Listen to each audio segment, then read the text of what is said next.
Hercegovine. Na hiljade šehida je svoje živote položilo i dalo temelje, znači, u ovoj našoj Bosni i Hercegovini. Nego moliti gospodara Allaha Đelešanuhu da im da obećanu nagradu.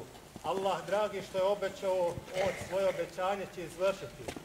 I molim gospodara Allaha Đelešanuhu da da našim političarima prije svega mudrosti, da im da hrabrosti, da nastave demokratskim, znači, sredstvima da se bore tamo gdje su stale naše gazije i da inšallah ne bude uzaludna naša borba.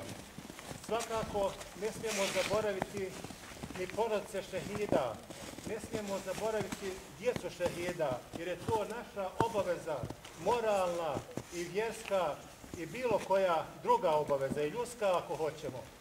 I zato ovom prilikom pozivam, znači, predstavnike općinske uprave da pristupe polaganju cvijeća. Molbe, dužnost mi je i obaveza da kažem par rečenica vezano za onaj, nažalost, kratki period poznavanja komandanta drugog bataljona Rahmetli Amira Žilića.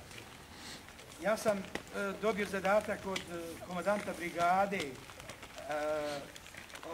Fikreta Čustića da obiđem drugi bataljon na Bijelom Buči, u smislu da provjerim borbenu gotovost te jedinice. Tad sam upoznao malo više Rahmetli Amira. Bilo je to kraj novembra 1992. godine, 5-6 dana nakon formiranja 17. Viteške krajiške brdske brigade. Nakon što smo obišli liniju od nekih 4-5 kilometara, bilo je snijeg, dobro se sjećam, vratili smo se u njegovu komandu i nakon toga smo vršili određene analize.